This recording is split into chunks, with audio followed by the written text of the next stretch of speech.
Commanders. I'm with my boy Ryan from the Full Press Giants. We're talking Giants Commanders Week 13 matchup, baby. Let's get it on.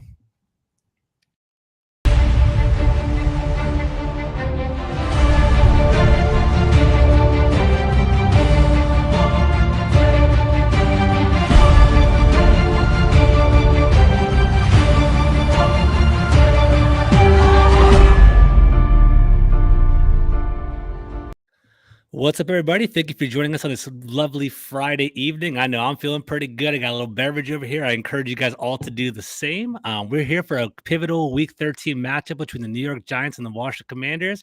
I'm joined with Ryan Cuneo. Is that how you pronounce your last name? Hard C, so Cuneo. Yeah. Ryan Cuneo. I love that. Ryan Cuneo, Full Press Giants, is the managing editor of the Full Press Giants webpage. He does a lot of great articles. He actually had a preview for this week. We'll talk about that today. He's also the host of the Full Press Giants podcast. Ryan, how you doing today, bro? Man, I'm doing good. Giants, Commanders, December football. Both of our teams are in the playoff mix. What is Game that with all about, huge right? playoff implications. I feel like we're like the Paul Rudd Hot Ones meme, where it's just like, look at us. Who would have thought? 100%. Unbelievable. I can't believe we're here. It is unbelievable. It's awesome. And it's like, I think you and I may have talked. I know we talked offline. I don't know if we actually talked online about where we would be at the beginning of the season. And I don't think any one of us would have assumed we'd be at this point. So it's actually awesome that we're here. So Ryan, let's talk about this, man. It's been a wild ride. So week 13 matchup, we have a matchup of 2 7-win teams. We have the Commanders visiting the Giants up there for a home and home for us because we have a bye week in between. What's the state of the Giants, man? 7-4. You guys lost 3 of the last 4 games. Started off the year at 7-2. We saw you on Thursday against the Cowboys. How would you describe the state of the Giants and their mentality right now? Well, it's probably at a we're still a 7-4 team, so I don't want to get too negative off the hop here, but it's probably at a season low just because obviously, as you mentioned, we've lost 3 of our last 4. Injuries have kind of hit the team over the last few weeks. We're getting a little bit healthier for this Sunday, so that may help. But over the last few weeks, we've lost some pretty important guys on both sides of the ball. And some of the real strengths of the team that led to our strong start have kind of diminished, particularly the run game and kind of playing clutch on 3rd and 4th downs. That's kind of gone away during this little skid. So, and those are things that, hopefully the run game we can get back going as we get our offensive line more healthy. But that kind of like Daniel Jones, like early in the season, was like really good on 3rd downs, and that hasn't quite been the case the last few weeks. So that's something that you don't know if that's going to come back or not. That's kind of, not the most sustainable thing. So there's still a little trepidation amongst Giants fans right now. But yeah, I would still, it's still overly optimistic. I mean, we still only need 2 or 3 more wins to make the playoffs. So that just mathematically speaking, we're in a good place. But in terms of the actual health and performance of the team, probably at a season low right now, I would say. Yeah, that's interesting. We'll actually deep dive into stats and I'll show you some graphics in a moment. So it's interesting. So from what I gather, the Giants have been kind of beat up in regard to injuries, right? So didn't last week get to start 6 new starters in one game or something like ridiculous like that, including 3 out of 5 on the offensive line? What's going on? Where are the injuries coming from? Is this something lingering? Was this an actual serious injury? What happened? Just a bunch of different weird stuff. Like the weirdest one is Xavier McKinney, who's our best safety, injured his hand in an ATV accident on the bye week. You never want to see that. Never. And then, Evan Neal, our rookie right tackle, he had to go on IR with, I believe it was a knee injury. And then we had a couple interior offensive linemen banged up. Our receiving core, our rookie 2nd round pick, Wan'Dale Robinson, he's out for the year. Wow, I didn't know that. Yeah, and then on defense, our secondary, like I mentioned, McKinney, but also Adoree Jackson, who's the number 1 corner on the Giants. He is out. He'll probably be back later in the year, just before the playoffs, I'm thinking. And Fabian Moreau, who I know former Washington Commander team member, I guess. Yeah. He played football in the city of DC. He even missed last week, but he should be back. And he's probably going to have to be the number 1 corner, which isn't the best news, but it is what it is. But thankfully, the Giants are getting a little bit healthier in the front 7. They're going to get Azeez Ojulari back, outside linebacker, in his 2nd year. Him pairing with Kayvon Thibodeau, who probably had his best game of the year last week against the Cowboys on Thanksgiving. Getting Mhm. him back as kind of bookends to pair with Leonard Williams and Dexter Lawrence in the middle. Mm. That should be the strength of this defense going forward. So if there's anything to kind of feel good about in terms of getting healthier, it's that front seven getting healthier, which should lead to better defensive performances down the stretch here. Gotcha, gotcha. So is it safe to say that the injury, kind of the way things have been kind of going over the past couple of weeks, that's led to the 3-4 outcomes, or what do you think? It's been a contributing factor, but I don't want to say that's the number one reason. Like I Okay. said, the Giants were winning. I think all of their wins have come by one score this season. Mhm. Mhm. So it's not like they were, blowing teams away. Like I think even the most optimistic of Giants fans would have told you, the Giants aren't as good as their record would indicate. We're not like some league elite Chiefs, Bills, Mhm. Eagles type of team. Mhm. Um, so I think that was just kind of, you know, uh, just Kinda kind of yeah, regression, kind of a an natural honest regression that regression? you're come to expect. So Mhm. that's part of it too. Um, but yeah, the run game has not come through. Really, that's the big factor. Is Saquon Barkley has been slowing down. He injured It's his so funny. shoulder in So week I wanna talk 5, about and that in a since then he moment. just Yeah, yeah. hasn't quite been the same explosive guy. Mm. And that's really been the engine of the Giants offense. So him not playing as well, the offensive line injuries have contributed to their worst rushing performances recently as well. So I would say those Gotcha. are the biggest factors. Interesting. Okay, we're definitely going to talk offensive strategy in a moment, but I want to pull up a couple graphics right here. So, starting off with a 7-4, but start the year 7-2, and coming in from DC, we talked preseason, right? No one really thought that the Giants were going to go just be start off with that really hot streak that everyone kind of saw right there. So the Brian Dabble era, right? So he definitely he kind of started off on the right foot. Like, how is he perceived in New York? Is he I mean, I'm sure it's positive reviews, right, so far? Oh yeah, for sure. It's still the honeymoon era with Mm-hmm. Dable. Mm-hmm. He's Dable. the golden boy right now. Mm-hmm. Started off right away, week 1, going for 2 against the Titans. That coming out with the win because of that. And since then, he's just been like big ball Dable, man. Fans are riding with him. People have even been more critical of Saquon Barkley, Daniel Jones. He's always been criticized. But Yeah. Dable is the guy who, fans are behind, and quite frankly, deservedly so. Like the guy's done a really good job this year.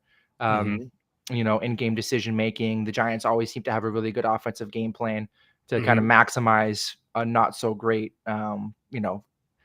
roster in terms of talent on the offensive side of the ball. So Daniel Jones is having his, cleanest season in terms of taking care of the ball, and that could be attributed to him as well. So yeah, coaching in general, whether Mm-hmm. it's Dable or even Wink Martindale on defense, or Mm. Mike Kafka, the offensive coordinator, coaching has definitely been the biggest reason why the Giants have a better than expected record. So even if the Giants slide a little bit down the stretch and don't have don't keep up the same winning pace that they had earlier in the season, he's still gonna be having high reviews after this year. Yeah, I'm sure. I think I'll be honest with you from an outside, like third person perspective. It feels like the Giants are kind of being built the right way, right? Kind of seem Mhm. like it's like they're kind of a year ahead of schedule for basically this whole like rebuild over here. Joe Shane, I guess, is a GM. Like I know really good things about him from Buffalo. How's he been perceived so far in New York? Are people pretty high on him and happy with what he's done so far? Yeah, definitely. Yeah. Okay. I mean, I don't think there's been a bad move. The only move that he's made that, at least initially, was criticized was trading Kadarius Toney, who the Mm, Giants took mm-hmm, in the first round just a couple years ago, the wide receiver, to the Chiefs. mm-hmm. He looked really good in Kansas City initially. Now he's been hurt the last 2 or 3 weeks, I think, with KC, which was the case Yeah. with the Giants. So it's like, maybe the Giants kind of sold the Chiefs some broken goods and still got some draft picks back, because What was the that's deal with Tony? Like, I mean, he was coming out of Florida, hot prospect, explosive prospect, Tyreek Hill light, something like in regard to that, and completely fell apart. And I think everyone kind of talked about character issues coming out of the draft. Is that fair to say, or do you see something different, or what are you seeing? Yeah, I mean, I'm obviously not in the building, so it's hard for me to speak to character necessarily. But I think the biggest reason is he just hasn't been able to stay healthy. Like Mm-hmm. we've seen big flashes from him, in Mm-hmm. the Cowboys game. As a rookie, he went off for like 180 something yards. Mm-hmm. He played really well against the Saints last year, against the Rams before he got hurt, but it's just injury after injury. And then him also not showing up to like certain offseason programs. He just hasn't really like shown the obvious commitment that you want to Mm-hmm. see from a young player, like you see from a guy like Saquon Barkley or Mm-hmm. Evan Neal or Kayvon Thibodeau or some of the other Giants young guys. It's always seemed like hasn't been fully committed to football. He doesn't always, show up to everything. Mm-hmm. But to be honest, the biggest issue is he can't stay on the field, and if he can't stay on the field, he can't help the team. Gotcha. All right, I got a question in the chat from one of my boys. So if you guys are listening to my show, you guys should definitely check out the Command This podcast at 8:30. Phil, Dev, and Steve, they're awesome. They're good people. Shout out from one of the guys in the group. It says, "What's up, George? FBC in the house." Ryan, what's your take on Daniel Jones? A very polarizing figure in the Giants world, right? This past season, I think he might get his token 79 yards rushing this weekend as usual. I think, I kind of joke that Daniel Jones becomes Vanilla Vic whenever he plays Yeah. Washington. He kind of goes crazy around here. So what's the state of Daniel Jones in New York? Dude, I agree. I think he's gonna. First, I don't know what it is when he plays Washington. I don't know if it's like Chase Young and Montez Sweat are like especially aggressive, so he's able to like pull on those zone reads and just take it around the edge. Yeah. But he's always like just running free down the field against you guys. I don't know what it is, but yeah. I mean, Jones has been one of the most He's a free interesting. agent at the end of the year, right? Isn't his contract up? Okay, so I want to hear about that too. So go ahead with that. Yeah. Yeah, Joe Shane declined his 5th-year option, so this is his last year under contract with the Giants. It's kind of a tricky situation because I would say if you gave Joe Shane truth serum, he would probably say, "I eventually want to get our own guy, get a guy on a rookie contract in here, a guy that I've scouted, I believe in, to eventually become the starting quarterback and the franchise quarterback for the Giants." The issue is the Giants might have too good of a record to be in a position to draft a quarterback next year. That's true. And, it's not like there's great options in free agency every year. And, we've seen with, the situation with Russell Wilson and the Broncos, trading for a veteran to come in is sometimes not worth the trouble. So he might still be their best option next year. And if he keeps on winning games, then he'll, keep being the quarterback until, he gives the Giants the reason to move on. So he hasn't been, he's obviously had bad, a bad supporting cast, awful coaching before this year. Even this year, like his receiving core is, one of the worst in the league. His offensive line is a little injury prone. It's been better than it has been in years past, but it hasn't been great. He's still one of the most pressured quarterbacks in football. So, I think he's pretty good. I just don't think he's great. I think he has a pretty clear-cut ceiling. I think his ceiling is like Ryan Tannehill-y. Like if you give him a good system, good running game, he's a good play action quarterback. So if you get the run game going with Saquon, he can do pretty well off of that. So I think he is a quarterback you can win with. I don't necessarily think he's a quarterback that you're going to win because of. Yeah. But right now the Giants are winning with him, so they might not have the means to let him go just yet. So it's funny. Washington's in a very similar situation here in DC. Command This podcast, kind of dealing, thinking about putting Taylor Heineke on the trade block. Would you guys take a first-round draft pick for Taylor Heineke in New York right now? Me, Joe Shane, Brian Dable, we're gonna have to have a meeting about that and really put our heads together and really study the tape on Heineke. Right now, I'm gonna have to decline that, but we'll definitely get back to you on that. So real quick though, before we get into just kind of we're having fun though, but before we get into the real stuff, like what's your perception of Taylor Heineke in New York, or what's the New York vibe? Like when you got this in the New York talk radio, are they just kind of like clowning Taylor Heineke? Are they scared of him? Like what's the rationale up there? Dude, no, I feel like I want Carson Wentz in there. Oh, really? I thought we were getting the Carson Wentz Commanders, and I think you guys should have to start him at least one game. Just be fair. I'm honestly a little bit scared of Heineke. The guy's a gamer, man. He is a gamer, I remember, I think it was the Thursday night game in like week 2 last year. I was at that game. That was awesome. Yeah, that was one of Daniel Jones' better games, but Taylor Heineke was like even crazy. Better. He was amazing in that game, like clutch plays, like scrambling away from trouble. He's a guy. He's a gamer, man. I'm not happy about facing him. I would much rather face any of the other quarterbacks you guys have had, whether it be Carson Wentz or Kyle Allen or whoever, whatever. He's the guy I'm most afraid of. I don't know. It's crazy. He just has a winning record and he can make it happen for us. And it's just like, He's a very polarizing figure. I imagine he is the equivalent of your Daniel Jones here in DC. People kind of think, we actually didn't invest as much as you guys. I think that's a differentiating factor right there. But with Taylor Heineke, people love the fact that he's a gamer. There's like a Heineke hive. We call him the Heineke hive on Twitter. Mm-hmm. And they basically they love him. They root for him. They think that he can do no wrong. There's some that are hypercritical of him and basically saying, he can't be a franchise quarterback. He's great for now and don't have that downfield vision. But I think almost all of us agree that we should just ride this hot streak. And if he's really does he have a little bit of magic in him? And he does. He has a propensity to turn the ball over. So he's almost guaranteed one interception a game. It just happens. I think he has 25 interceptions in 25 turnovers in 19 games. So it's going to happen. New York's going to get the opportunity to get the ball from him. But at the same time, third down, scrambling, avoiding sacks. The team just likes his energy and he wins. We are kind of confident in him. And I think the DC fan base kind of wants to ride Heineke out the rest of the year, but there's a lot of talk in the DC media that Carson Wentz has a higher upside because he's a bigger arm, and basically, Ron Rivera's kind of hinted at potentially putting Carson Wentz back in. So I don't know. It's funny that in the NFC East opponents, like the Eagles and the Cowboys and the Giants, put Carson Wentz back in, but we'll see how it all goes. So I don't know. See how it goes over there.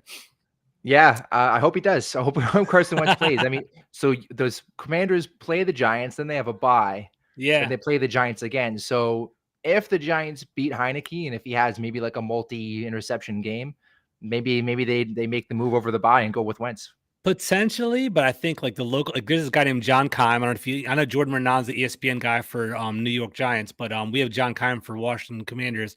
John Keim's known for being reputable and honest and objective. From his inside sources, he's saying that Taylor Heineke probably has a 2-game leash, right? So he could completely flame out against the Giants this game, but they'll probably give him one more opportunity because he's won 5 of the last 6 games and he's done a really good job. So it's kind of unfair to yank him after one game.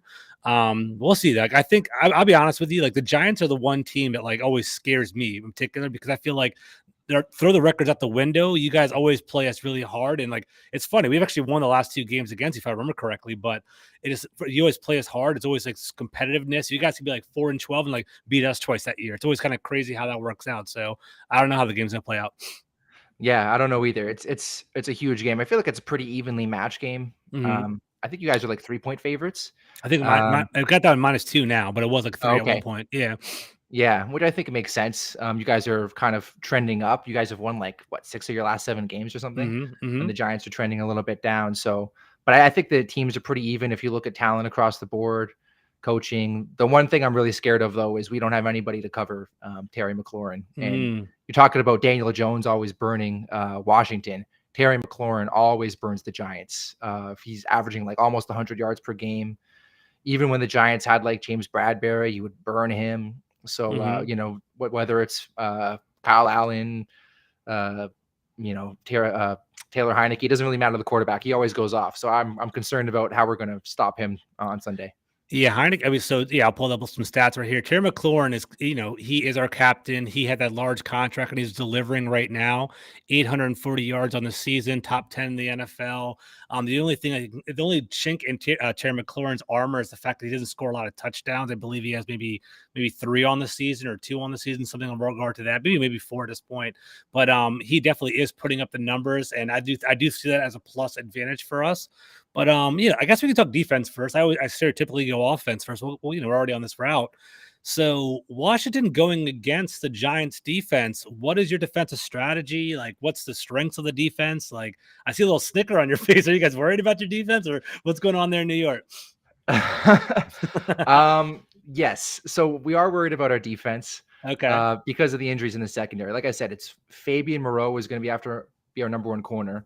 Okay. And then after that, it's guys you've never heard of: Rodarius Williams, Nick McLeod, Cordell Flott, a bunch of guys that are just honestly shouldn't be playing, getting meaningful snaps in the NFL. Mm-hmm. So, and from what I understand, you guys are finally getting a nice healthy year from Curtis Samuel.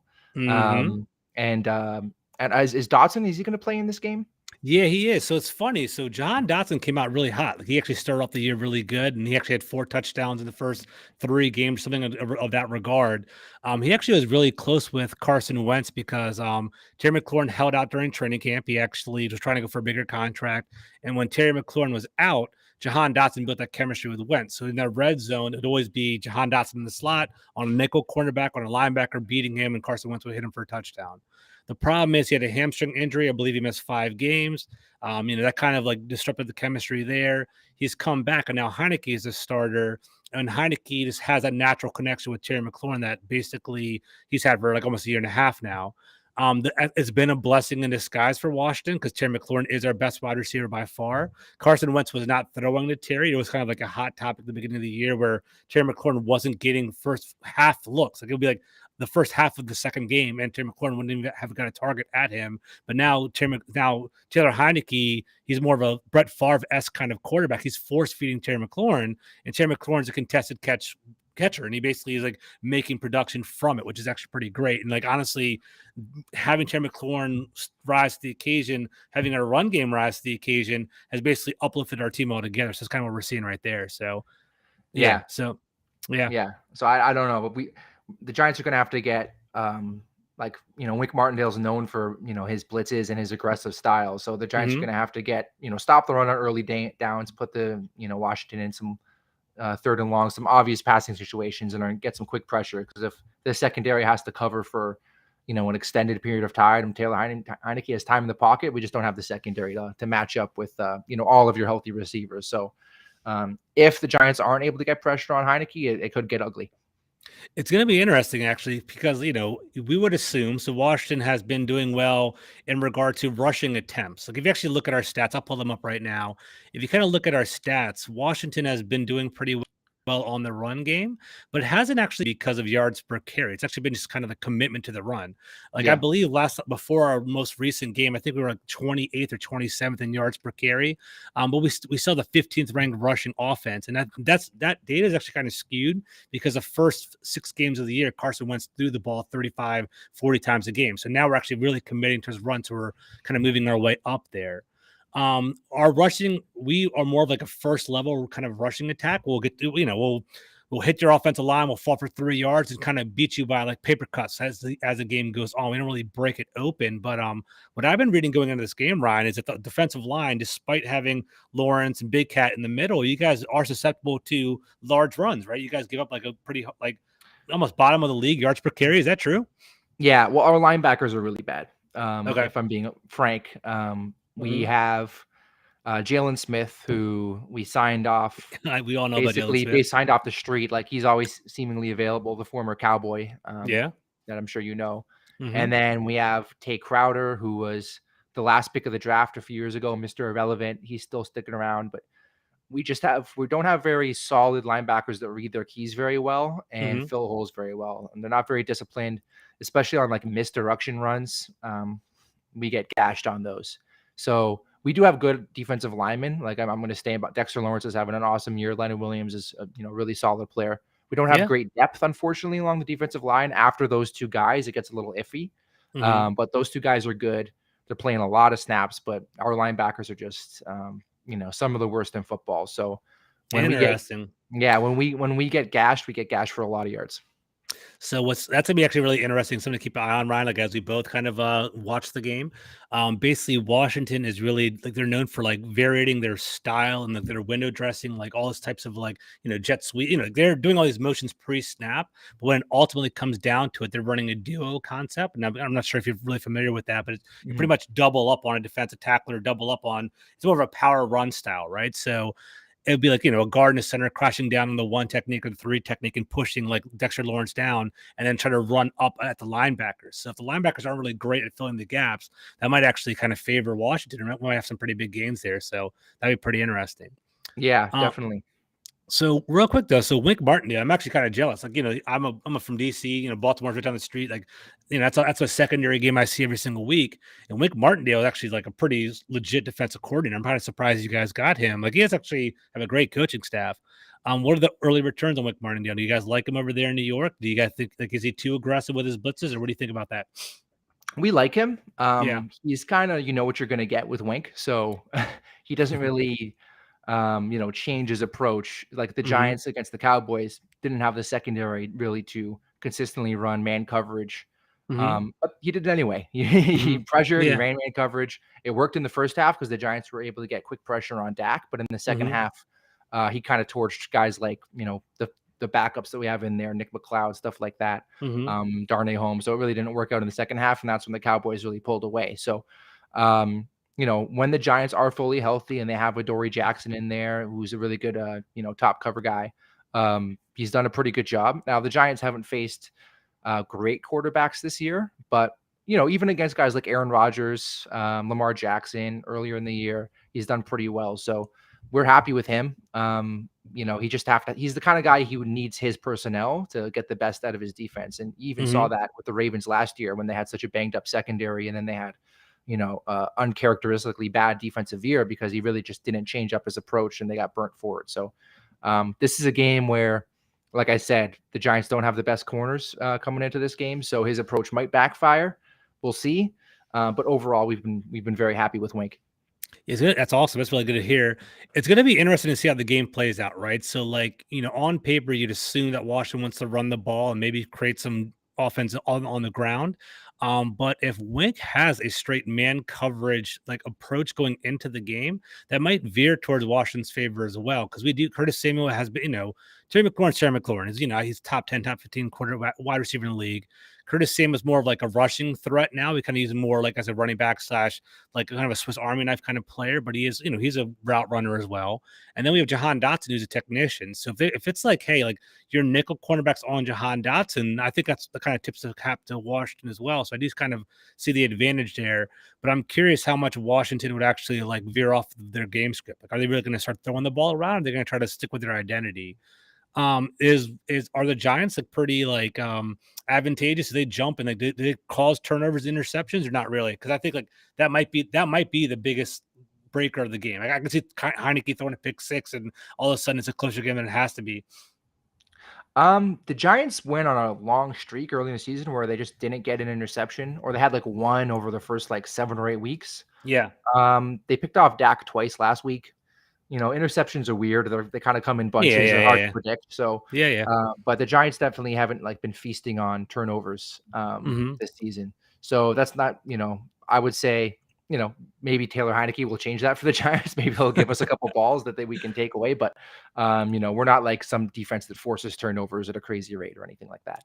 Gotcha. Okay, interesting. So before we go over to the offense real quickly, are there any key players that we should the Commander fans should know about on the Washington's defense? You can talk about the high end ones and even the sleeper if you want to go that route. Key players on the Giants defense? Yeah. Dexter Lawrence is our best player. He's a guy who was drafted the same year as Daniel Jones, actually, a little bit later in that first round. Yep. He's been pretty good, not great. This year, in Wink Martindale's defense, they've moved him to nose tackle. Whereas before he's been more of a 3-tech kind of that defensive end position in a 3-4. But this year he's playing nose tackle and he's been fantastic. He's already at his 5.5 sacks or something, right? Yeah, 5.5 sacks, 18 quarterback hits. He's lining up over the center a lot and just dominating. So he's a guy who's been making a difference. Kayvon Thibodeau had his best game of the year last week against the Cowboys. He's a guy who I think has been playing better than his stats would suggest. And I think, what are people's thoughts on him? Because it's funny. I have a whole bunch of Giant accounts that I follow, and people are so he's a bust. And people kind of getting on that route, and kind of even Giant fans are saying that, which I'm surprised by. What's going on over there? He's a young guy, and even going into the draft, we knew he wasn't some polished Bosa level prospect or something who's going to come in and get double-digit sacks right away. But I think he has been getting better and better. I think he's a guy he's drawn a lot of penalties. His raw stats haven't been there in terms of sack production, and some fans look at that and say, hey, we took this guy in the top 5. How come he's not leading the league in sacks or something like that? But I think he's a guy who's coming on. I don't know if he's ever going to be that Myles Garrett, TJ Watt, Bosa brother kind of guy. But I think he's going to be he's a pocket pusher. He's got a really good kind of long arm bull rush, and then he kind of converts that into just kind of bending the edge. He's just kind of a relentless pass rusher. So I think Charles Leno, he's your left tackle, right? Yeah, he's been having a pretty good year. So it's not a huge mismatch, but I think Kayvon, he's been coming on, so I expect him to get a little bit more production, raw production in the second half of the year. Mhm. Um, but yeah, he's had like what you would expect for a rookie. He's had his troubles. Ups and He's had downs. some tough Mhm. matchups, but I expect him to be a good player for the Giants for a long time. Cool, cool. Yeah. All right, so let's kind of pivot real quick. We'll go into the Giants offense, and you can ask me any questions you'd like in regard to the Commanders. So looking over here, the Giants, I think they ranked. Let me double check real quick. I think 20th in the league in regard to scoring. Is that what I saw? Something of that regard. Let me go over here real Yeah. quick. The Sounds about Giants, right. yeah. So the Giants had about. Give me 1 second. 20.5 points per game is 22nd ranked overall. We see that they are offensive yards per game. 20th overall altogether. Rush offense 6 overall, pass off 28. So that's definitely a huge discrepancy there. And it was funny. You talk about Saquon kind of falling off, but he almost has 1,000 yards pretty much in like 12 games or in 11 games. So that's actually almost 100 yards per game. So what's going on with that? You're not a really big fan, or like what, does he starting to regress a little bit, or what are you seeing? No, I'm a big fan. I think Saquon's when he's right, he's probably I don't know, he's one of the best, 2 or 3 backs in football. But Mm-hmm. he's just I don't know, something's been off. I think, that's been kind of a debate within the Giants fan base as well. Like how much blame do you want to put on Saquon for, not playing so well last week against the Cowboys and the week before against the Lions and Mm-hmm. even a few weeks ago against the Seahawks where, he didn't rush for over 100 yards. He wasn't averaging he's averaging like 3 yards per carry, somewhere around that Mm-hmm. range. Um, so, he did have that kind of shoulder injury, and I think he suffered in week 5. Ever since that, I've noticed that when he's taking on contact, he's kind of turning and favoring the shoulder that he injured and kind of taking contact with Mm. the other shoulder. So maybe that's affecting his aggressiveness when he's, trying to burst through a hole or something like that, or take on contact. So that's something I've noticed. He just, you know, he hasn't been quite the same explosive kind of super freak that we know Saquon is when he's at his Yeah. best. But the Giants have had this little bye since they played on Thanksgiving last week. So they're gonna have 9 days off between last game and the game on Sunday. So hopefully he can Mm-hmm. take that to get a little bit healthier and then kind of go back to being the guy he was. Because if the Giants want to be the best version of themselves, he's still their best player. He's the most talented player. He needs to be the focal point of the offense. And if he can't carry that load, um, there's no one really else on this offense that can. So he needs to step up and be that guy. Yeah, because I was going to ask you. So, is it fair to say that Saquon Barkley is pretty much the biggest weapon on your offense, and kind of offense runs through him? Is that fair to say? Absolutely. Okay. Yeah, he's the number one guy. I mean, Darius Slayton is our number one receiver who the Giants made take a pay cut just to stay on the team this offseason. But he's like kind of emerged because, obviously we traded Kadarius Toney. Kenny Galladay is an epic bust of a free agent signing. Yeah, like On what's going on with him? I want to hear about that. So like it was funny. Like Washington was like sort of in the Kenny Galladay. Like it was pretty much like, should we get Kenny Galladay or should we get Curtis Samuel? It kind of came down to that part. And like yeah, I think we're happier with Curtis Samuel because the whole Panther connection right there. But like what happened with Galladay? It just seems like a complete meltdown right there. man, like last year was disappointing. The big thing was he didn't score a touchdown all season. Uh-huh. And it was just like it didn't quite click. People blame Jason Garrett, people blame Daniel Jones, people blamed Galladay himself. Mm-hmm. But if man, I would kill for Kenny Galladay's production last season. And he still had like Mm-hmm. over 800 yards and was still like a competent NFL receiver. But this year, he's had like one game where he's had like multiple catches. He Wow. just doesn't not he has no he's been well, he was injured for a few weeks.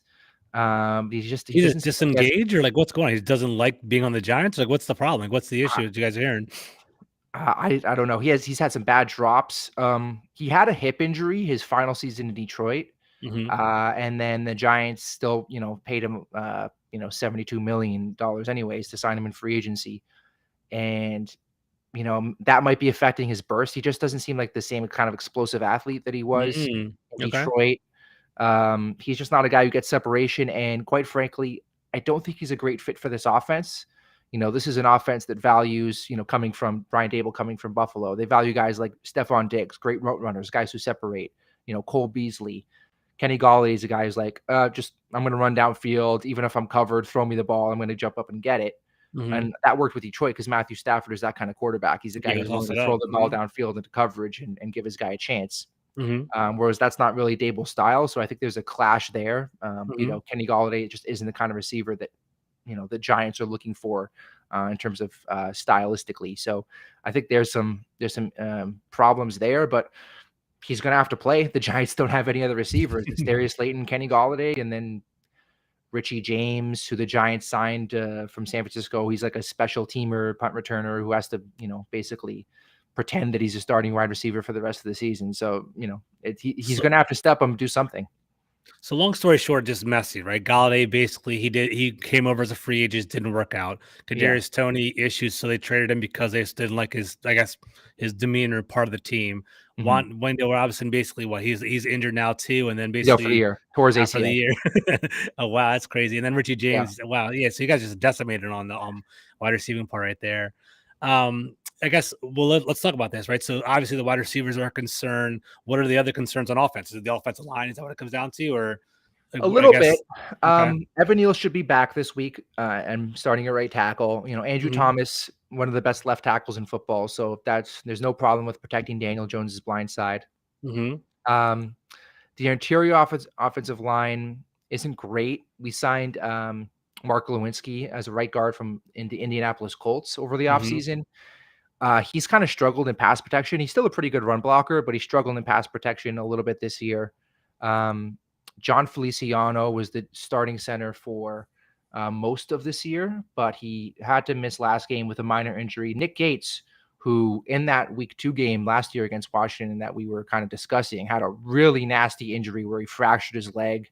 It was just I think I remember that actually. Yeah. You may remember that. So he's a guy, he had to get I think it was 7 surgeries just to come back and be able to play. He was on the PUP list for most of this season, and he came back finally after this really gruesome injury and was able to play and played pretty well last year. And he was the Giants starting center, kind of entrenched before he got hurt last year. So if he can come back and be the starting center, that might actually be low-key kind of an improvement over Feliciano at center. Left guard is kind of tricky. We drafted a rookie in the 3rd round, Josh Azudu, who was getting some playing time. He also suffered an injury. He's questionable for Sunday. Ben Bredesen, I think, should be back. He's actually been pretty good this year. He's a guy we got from Baltimore in a trade last year. So the interior offensive line, it's not great, but it's not terrible. It's just some middling players. So the offensive line has been fine. Once we get Evan Neal back, and if he continues to play and progress as a rookie, then I'm not especially concerned about the offensive line. Although against this Washington front, they may not be able to hold up regardless. Gotcha. Yeah. All right, we'll kind of turn the table real quick before we kind of start wrapping up, start talking about the games and prediction. Do you have any questions, or is there anything you're curious about for Washington? Anything you are any questions for me? What do you got? Yeah, I do have some questions. Do you guys have any, are you pretty much fully healthy on offense? Logan Thomas, is he good to go? Is everybody good to go? So on offense, we're looking pretty good. Our offensive line got shook up a little bit. So Logan Thomas is our tight end. He had a rib injury that's kind of been lingering. He came off with ACL tear last year, so he's kind of been working his way back. He's actually best friends with Taylor Heineke. So they do have that tight relationship, and they basically work together very well. He's been targeted. He has been kind of practicing off and on this week, so I think he might be good to go. The one good thing about Washington is we are pretty deep in regard to that tight end position. John Bates is kind of more of a pass blocking, run blocking kind of tight end, but he is serviceable in the catch game as well. We had Cole Turner, who he's been in and out of the lineup all year long. He might play this week. Cole Turner, it was 6'6". He actually played with Carson Strong in Nevada in college. Was a big kind of a seam, kind of what's that guy? Jimmy Graham kind of body architect, kind of up the field kind of guy. So that'd be kind of nice if he comes back. So offensively, we're doing pretty well there. All the starters are actually there. So Brian Robinson, Antonio Gibson. We have our running backs. J.D. McKissick is out for the year because he's a neck injury, lower back injury, something like that regard. In regard to our offensive line, Trey Turner, our right guard, is actually out. And basically what happened was our 2nd round pick last year, Sam Kazi, who was drafted out of Texas, was projected to be a right tackle. He actually had a really bad hand injury. He's he can't move 3 of his fingers right now. It's kind of like a soft cast. So they're going to move him to right guard this time because Trey Turner's hurt, which actually might suit him because I think that's the long-term projection for him because he's very athletic and kind of like he's like a Brennan Sheriff, kind of like he's a mobile, like a RAS score, like height, weight, speed guard. So I think they're going to put him at guard for right guard this game, and then put Cornelius Lucas, who was a swing tackle from Atlanta, at the right tackle position. So in theory, this might be our best 5 offensive linemen going into the game. But I am kind of curious to have Sam Cosby go against a pretty stout and pretty strong interior Giants offensive line for the very first time because he's never played guard before. So that's something to keep an eye on for you guys from the New York perspective. Yeah, that'll definitely be a good test for him. That's interesting. I think at center, you guys are starting Tyler Larson. Yeah, right? so Tyler Larson, basically he's like our third center. Chase Rouillet was our starting center. We actually gave him a second contract. We drafted him, built him up through DC. He was more of a cerebral center who actually was super smart, and like our center. And this is typical, but in DC, the center like calls offensive line protections, and Chase Rouillet was actually pretty smart in regard to getting everyone on the right and getting everyone lined up the right way, right? So he had a really bad lower leg injury at the end of last year. Happened again this year. He got injured again. Wes Schweitzer came in, who kind of had like a really bad game when he played. He had a really bad concussion. He hasn't returned since like week 3. So now we're at Tyler Larson, who came from Carolina. He's familiar. He's more of a solid veteran. So that's kind of a good thing to have. Like he's not going to dominate or anything, but Tyler Larson's more of like a large guy. That's what he's like. That's what the best way to describe him. He's not very immobile. Like he's not like, I'm going to pull and I'm not going to like second. He's not gonna get bull rushed either. So he's just like a centerpiece that's just gonna sit there. He's just gonna call the right play and just block. That's kind of what he's gonna do. So I think our offensive line is gonna be pretty good. And over the last 2 games, we haven't given up any sacks with Taylor Heineke. Really? So yeah, so it was a nightmare at the beginning of the year with Carson Wentz. Carson Wentz, even though he's a great arm, completely mobile right now. He has really poor pocket awareness, and basically, that's his issue. So now with Taylor Heineke can kind of move around. So before you ask me another question, I'm seeing some questions pop up in the chat. My boy Command this podcast again. He said, we talk about Taylor Heineke. We got to clean up those turnover plays. I'm telling you guys, that's the name of the game. If Taylor Heineke throws some turnovers or some bad turnovers and fumbles, it's going to be that Giants. You guys are going to probably have a really easy track to win the game. And I'm telling you, like whenever Washington plays New York, and maybe I'm cynical, throw records out the window. We always are doing some crazy things here or there. But here's the question, right? Once again, from Command this podcast, is Daniel Jones allowed to audible plays at the line from your understanding? Well, I mean, I've seen him do it. Mm-hmm. There was actually some talk a couple weeks ago where I think it was against Houston, I believe, but where Daniel Jones they were getting to the line really early in the play clock, and Daniel Jones was getting to the line, and then he was audibling plays. He was making a lot of signals, changing the play. Guys would shift. But I think the talk after that was that they were getting to the line, and I know the headset and the quarterback's helmet turns off, I think, at 15 seconds left on the play clock. Yep. So they're getting to the line early, and then Mike Kafka, who was the offensive coordinator for the Giants, would then be changing the play and Daniel Jones's helmet, kind of like Sean McVay, Jared Goff. Exactly right. Yeah. So that was kind of the talk. So I can't speak to how much Daniel Jones is audibling as opposed to how much Kafka is kind of feeding him the information in his ear. But he's definitely, I've seen him change the play at the line of scrimmage a bunch. I haven't really seen him do a lot of like Peyton Manning, like 10 seconds on the play clock. On the field, you're not seeing that? Okay, yeah. I don't think he's quite at that level in his first season in the system. But, the Giants are definitely willing to, change their play based on what they see on defense. So let me ask you a question then before you can come back to me asking me questions. So Daniel Jones, and I'm not being critical, I'm generally curious. What is he good at? What are his strengths as a quarterback? I know he's somewhat mobile, right? Do the Giants deploy him and run him still a lot, or I saw you like 400 yards on the season. Is that like from scrambling because he's getting attacked, or is it more like a call designed runs from New York? What are we seeing there? Yeah, in terms of his mobility, that's I think been kind of a coaching point for him this year. Is that they're kind of telling him like, listen, go through your first read, second read. If it's not there, don't be afraid to just get up in the pocket and take what's there, rush. And especially during the season, he was getting a lot of yardage that way, picking up a lot of big first downs that way. what's that kind of low-key storyline is that he's been wearing a brace on his knee for the past 4 or 5 weeks, I think. I think this is Mhm. the first week where he's gonna take that off, so that may improve his mobility a little bit because especially early, he was really, gaining a lot of yards on the ground. That has been quite the case, over the last few weeks. Now that could be because defenses are adjusting to that as well, but, it may be that, him taking that brace will give them a little bit more, freedom to just go and run whenever he wants. There's been some design runs, but it's mostly been scrambles for him. Interesting. I mean, he's a good athlete, it seems like, and, like, it's funny, like, I was trying to go through it in my mind. We'll see how this game plays out, and I've watched some Giants games here or there, not, like, with a critical eye, but I was kinda curious. I was like, "Who would I rather have as my quarterback? Would I rather have Daniel Jones or Taylor Heineke as my quarterback?" I'm just trying to think. It seems like Daniel Jones is more mobile. It seems like Daniel Jones has a better arm than Heineke, but I don't still know, maybe Heineke is more clutch, maybe has that more of that, like, that gamer gene. Do you find Daniel Jones to be more of, like, a clutch player and someone that can kind of, like, rise to the occasion, or what do you think about that?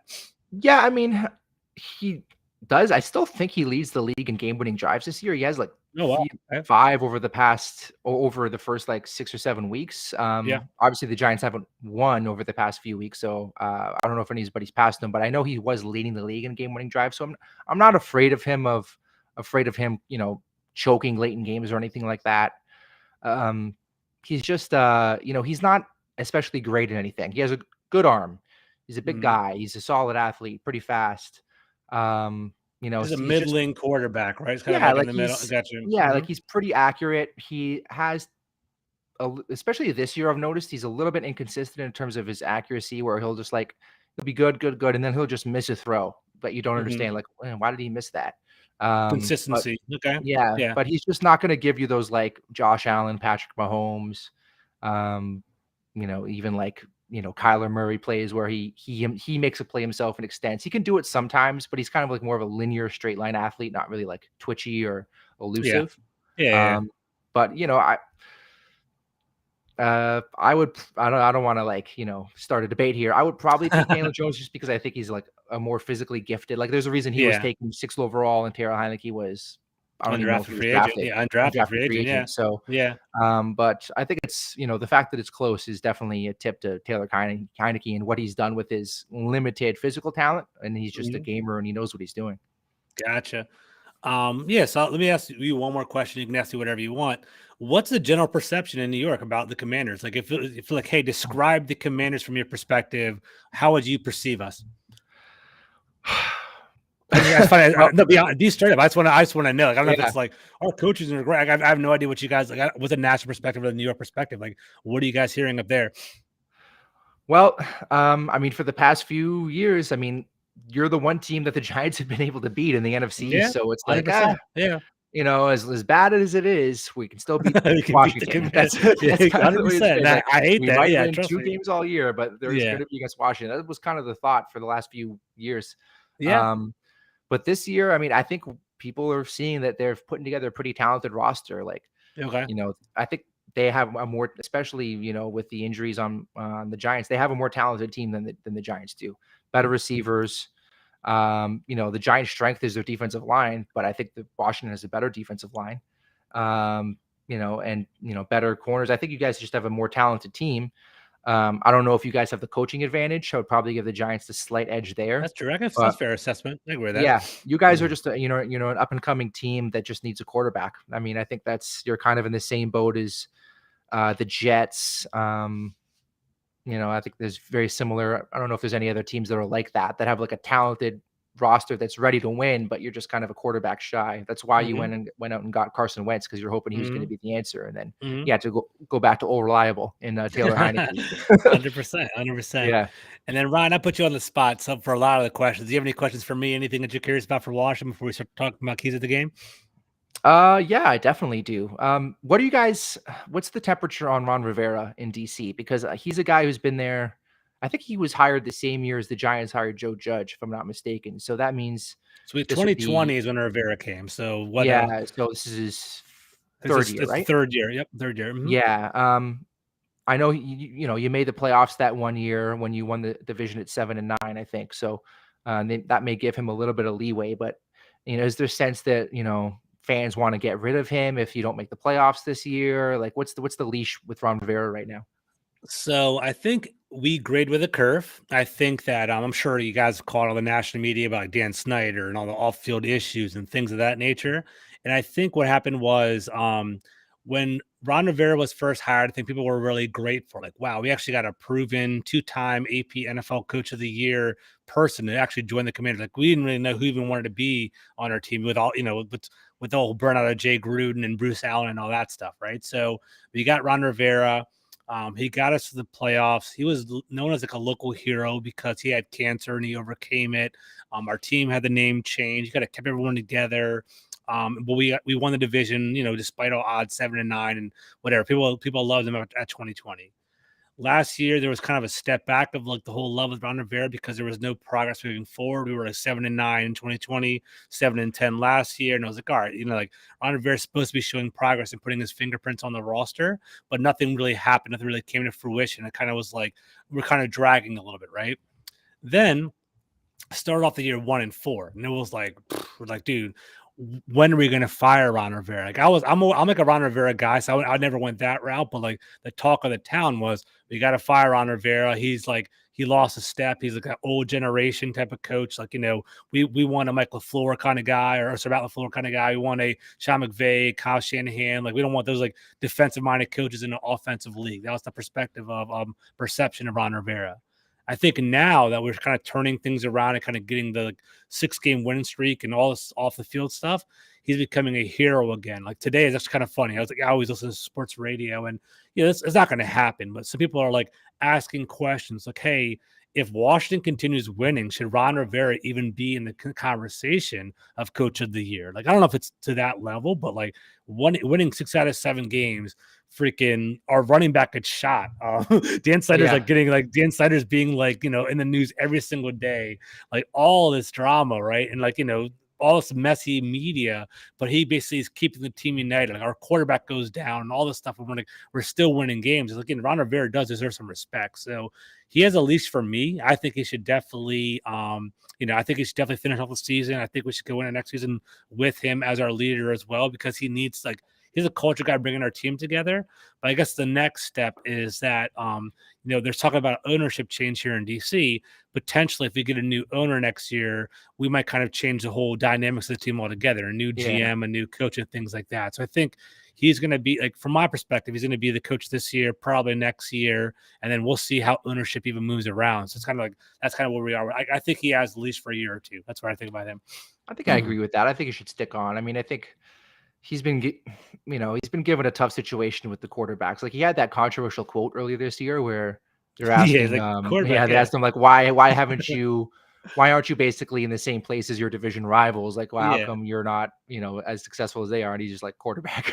And that got blown out of proportion. Or, I mean, it was kind of a silly thing to say. Like, he probably should have been a little bit more media savvy there, but he's right. Like, the Commanders have had bad quarterback play, and it's hard to win when you can't rely on the guy under center on a week in, week out basis.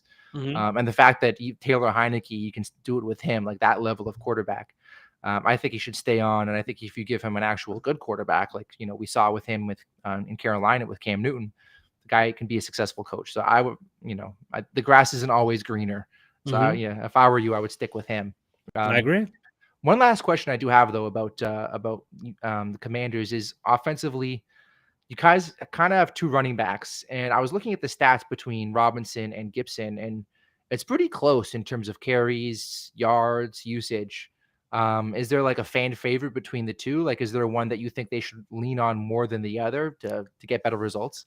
So they're different, right? So if you want to say fan favorite, like Brian Robinson's a cult hero now, right? Like kind of like I don't know if you actually saw it. And for those of you that are listening, go into my YouTube, and Ryan, you should check it out too. Like, I actually was at the game when Brian Robinson came out. I think it was week 5. He finally came back. He actually came out to Many Men from 50 Cent, like basically about getting amazing. Shot and he's coming back and all that. It was actually ridiculous. And he was like, actually ran out on the field. That was like, it was like walkout song to Many Men by 50 Cent. And everyone was like, God damn, this guy freaking got shot and he's freaking playing football. So people freaking love him and kind of were rooting for him. there is an Antonio Gibson love, and I think they're different styles of back, right? So Antonio Gibson was a wide receiver at Memphis. He was more of an open field kind of guy, a kick returner as well in college, and I think he offers that versatility. Like you guys will see on Sunday, Antonio Gibson is our primary kick returner. He's going to grab the ball and he's going to run the field, right? They also want to throw the ball to Antonio Gibson, and they want to do like off tackle runs with Antonio Gibson because he's more of a slasher, more of a sweep kind of guy, or off tackle running back. Brian Robinson is basically more of the grinder, the pounder, like like a Derrick Henry light. He's kind of like, I want to, fall forward and kind of go that direction. And people love him as well. So I think it's a great, I don't want to say thunder and lightning because Antonio Gibson's 6'2", 230 as well. It's like two big bruising backs. Antonio Gibson is more of like a receiver, kind of a slasher, while Brian Robinson is a thumper. The stats are very similar. I saw that too. It's like 470 and 470. But remember, like Brian Robinson missed the first 4 games of the year. So Brian Robinson's he's like upward trajectory, 100-yard game last week, a receiving touchdown.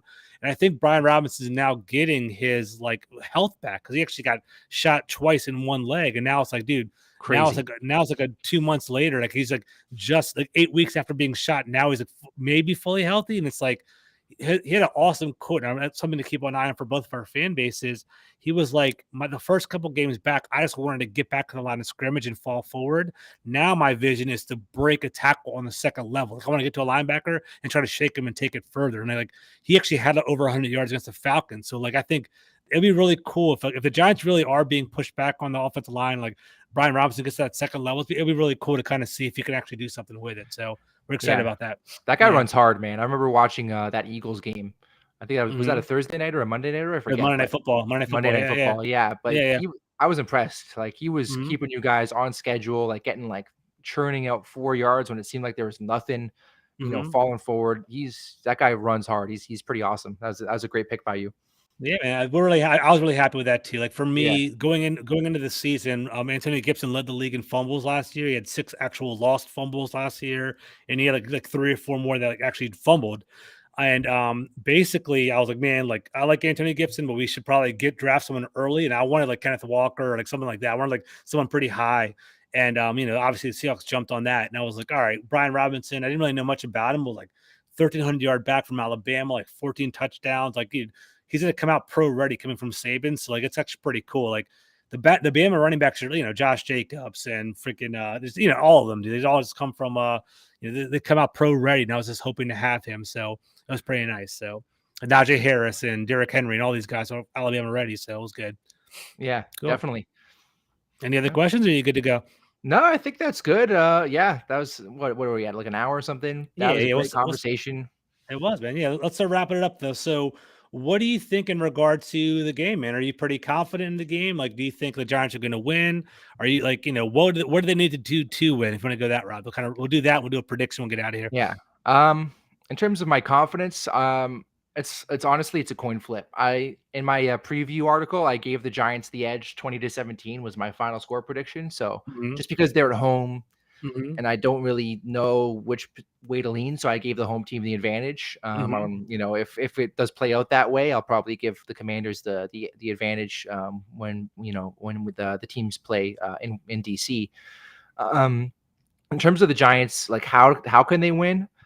It starts with Saquon. They need to get him going. He needs to have a big day, because if it's Daniel Jones throwing to these receivers, if that's how the Giants need to move the ball to score points, that may work, for a possession or two. If Kafka and Dable can scheme up some open guys downfield, but it's going to be hard for those receivers to win consistently. So they need Saquon to be the focal point, be productive, have a big bounce back game. And then defensively, the Giants, like I said, they need to hope that Taylor Heineke gives them 1 or 2 interceptable balls that then, and then they actually have to intercept them. And then, they need to stop the run. They need to stop Brian Robinson, because that's, what you guys have been doing to kind of power this little winning streak you're on, is you've gotten the running game going. And then, hope Terry McLaurin doesn't burn you and that you're able to sack Taylor Heineke a couple times. But it's going to be tough, man. But I really think it does come down to Saquon Barkley having a big game. I think it's going to be Barkley. I have that internal PTSD from Daniel Jones doing freaking Mike Vick moves on us. I'm kind of worried about that as well. But personally, I think Washington. I think realistically, because I just obviously know this whole history, we're gonna split, right? Like in a Yeah. dream world, Washington would win, and probably that we have the inside track, and I'd have a nice, relaxing December. But I just know that's not going to happen. I think we're probably going to split. It's going to be kind of a nip and tuck run at the end of the year. For one reason or another, I kind of feel like we might get it here in New York. We might lose it here, FedEx Field to flip it around. Like, but I could be wrong. It's going to be Saquon, man. Like Washington. Washington's been shutting down running backs all year long. Washington, I think what they would do, because we don't have great linebackers, we scheme against running backs. So it's going to be like instead of like a 3-4 or 4-3, we're going to go 5-2 against you guys on Sunday, right? Like we don't like we'll have, or maybe like a 5-1 whatever, like with the 5. We'll have like our defensive backs. Like that's how we do it. Like we have a Cam Curl number 31 who plays more of like a strong safety position where he will play like a good money back or dime back, or he basically is like an extension of a linebacker at the safety position. So I think we'll limit Saquon Barkley for most of the game. I'm afraid he's going to basically hit some big ones, kind of explode. So we'll see if he has an explosion there. But funny that you said 2017, because I said the same thing in my article. So 2017 Commanders is what I got. I think it's going to be a close game, and we'll see it all plays out, man. So it's cool. Ryan, it was a pleasure talking to you, man. It's a good hour of good conversation. Before we wrap it up, basically, where can they find you on socials? What are you up to? What products are you working on? Drop everything you need, bro. Yeah, definitely. Like I mentioned, I have that preview article for the game on Sunday. So go check that out at fullpresscoverage.com. Check out all my other stuff at that same website, fullpresscoverage.com. Check out Full Press Giants on Twitter. Check out my Twitter, Ryan_Cuneo. Yeah, man, check out, I'll have most likely a reaction podcast after the game on Sunday, talking about, whatever went down, Giants win, lose, breaking it all down, how it happened. And then for the Giants Commanders game coming up in a couple of weeks, I'll have, another preview, another podcast about that too. So definitely check me out on all those places. Hell yeah, man, definitely. So I also highly recommend fullpresscoverage.com. It's a really good webpage. I write for that as well. I write for the Full Press Commanders on that webpage. I obviously host the Full Press Commanders podcast. You guys can find me at Carmi21 and at my sister handle at FBC_Commanders. Ryan, it was great talking to you guys. Thank you for checking us out. Thank you for all of us in the chat. Have a great Friday night. Peace out.